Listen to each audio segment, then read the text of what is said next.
you're talking about how men need to be able to have that response to feel successful. But in order for them to provide something that they can get a response for, a woman has to be receptive to that. There has to be an openness to receive that. And I feel like for a lot of women, that feels really scary, especially when they have been out of necessity or out of choice, very self-sufficient, very independent. It can feel really scary to them because I have this group that I have in a coaching group called Mr. Right Academy, and we were having a conversation and we were talking about some of these things. Like I was talking about back in the years that I spent in the corporate world, and I spent like 30 years in the corporate world before I did this.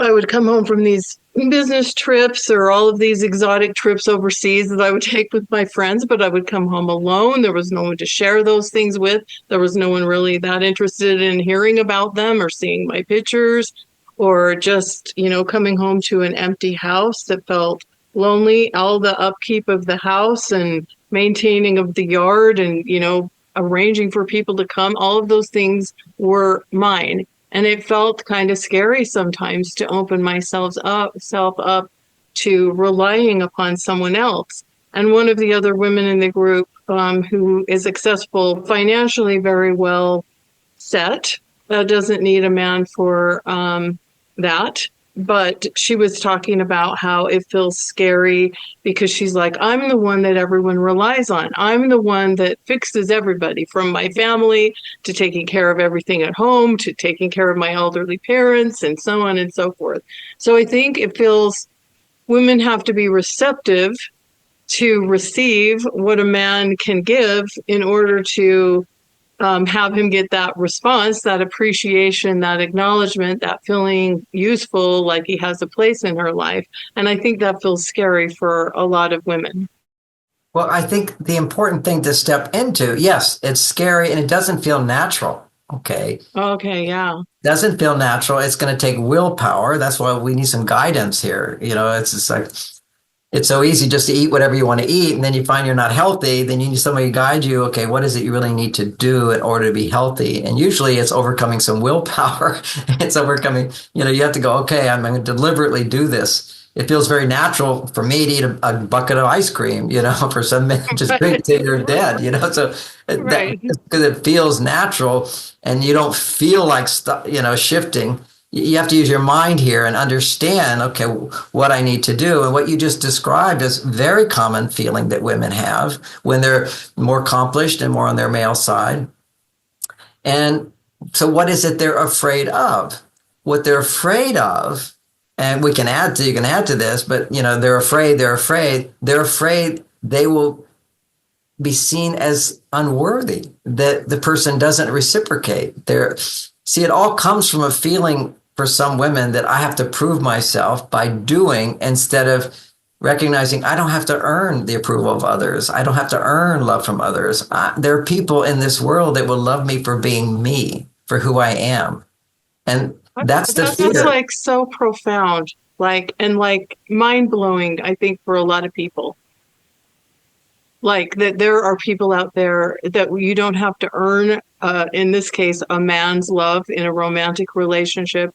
That there is a man out there that will love you for who you are. Like that's like a revelation, I believe, for a lot of women.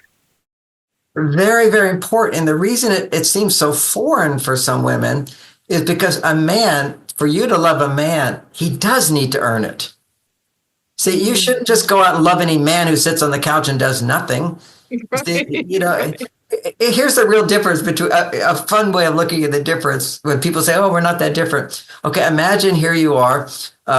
You've got a man who's financially successful, and you ask him, hey, do you care if your wife makes money or not? He'll say, I don't care at all.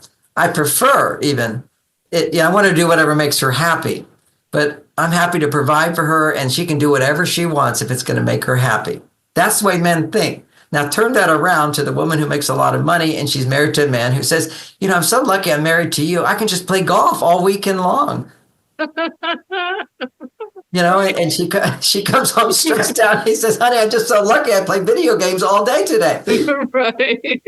He did what made him happy, does not make her happy. But No. but a woman's happiness is what makes a man happy. That's the whole thing. A man with a plan, a woman with a smile, that she has ways to be happy, which are not depending on him and not depending on earning from others, being on her male side. That can be part of what makes her happy. But what his job is, in a sense, is I need a man in my life to make me happier. I'm a happy woman. I need a man to make me happier. And how you go from happy to happier is by being aware of your emotional needs, which is what you don't have that you can't give to yourself, which is someone giving you a hug. You can massage yourself. Okay, you can give yourself hugs, which is good to do. You can hug your inner child and love yourself. That's a good process to do. But there's a whole different reality of when somebody comes home. So, honey, where are you? Or you come home and your husband gets up right away and says, "Oh, let me give you a hug. I missed you." And you give a nice 10-second hug. It's very, very sweet.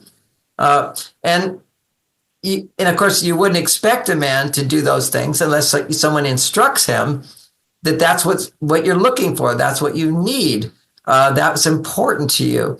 And most people go, I remember I teach hugs. I teach couples 4 hugs a day, a minimum. Okay. I wake up, I find my wife, give her a hug. Where are you, honey? I'm going to leave for work. I'm going to find her first and say, I'm going to work now. I'm going to give you a hug. Where are you? And then when I come home, the kids are wanting to see me. I say, no, where's your mom? I don't say no. I just say, where's your mom? They immediately tell me, mom's upstairs, mom downstairs, mom's in your garden, mom hasn't come home. So they show the priority. She's a priority to me. And then sometimes I'm the one who stays up late watching the news or something. My wife's going to bed or getting ready for bed. I'll say, oh, you're going to bed? She says, yes. I run to give her a hug because she's taught me that giving hugs helps me feel loved. Men don't realize that because hugging me doesn't necessarily make me feel loved. Okay, I like it. I like it a lot more now once I learned that when I give her hugs, it makes her happy. The thing women don't understand about men is that he may not want to do something, but if you say it would make me really happy and he experiences that it does make you happy, then after a while, he wants to do that thing. I actually love giving hugs now. When I was younger, I was like, who cares about that? So a change happens in a man. And that's my big belief is that, it's a woman's love that transforms men. And if you go to, I've taught, I don't anymore, but I used to teach in the prisons at San Quentin here in the Bay Area. And all these men, they have no connection to their heart. They were never felt love from their mothers. And the mothers couldn't feel love because they didn't feel love from their husbands. There was a dangerous situation. The dark side of life is, one prisoner was there and as a child, his trauma was his father was beating his mother and he got out a gun to shoot his father and the bullet went through the father and killed the mother. And both of them. This was like crazy things people go through in this world. And it's all a matter of, not having connection to the heart. And the connection to the heart happens through the female.